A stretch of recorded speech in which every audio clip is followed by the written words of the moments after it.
একই সিনেমায় ঝলক দেখাবেন শাকিব খান এবং তৌকির। শুরু হয়েছে ঢাকাই সিনেমার জনপ্রিয় নায়ক শাকিব খানের নতুন সিনেমা সোলজারের শুটিং। আর এই ছবিতে প্রথমবারের মতো শাকিবের সঙ্গে এক পর্দায় দেখা যাবে জনপ্রিয় অভিনেতা এবং নির্মাতা তৌকির আহমেদকে, তাও আবার খলনায়ক চরিত্রে। এবার তাকে এক নতুন রূপে আবিষ্কার করার অপেক্ষায় দর্শকরা।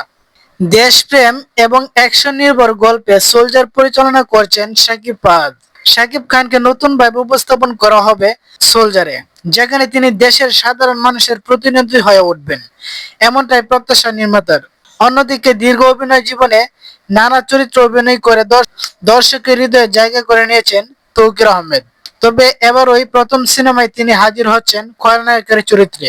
সব মিলিয়ে শাকিব খান এবং তৌকির আহমেদ যুগলবন্দী হয়ে উঠেছে সিনেমা প্রেমীদের জন্য বাড়তি আকর্ষণ।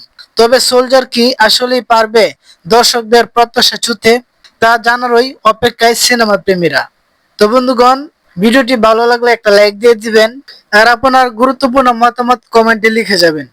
বন্ধুগণ, মুভি নিয়ে আপডেট নিউজ পেতে আমাদের এই চ্যানেলটিকে সাবস্ক্রাইব করতে কিন্তু ভুলবেন না। ধন্যবাদ। আসসালামু আলাইকুম।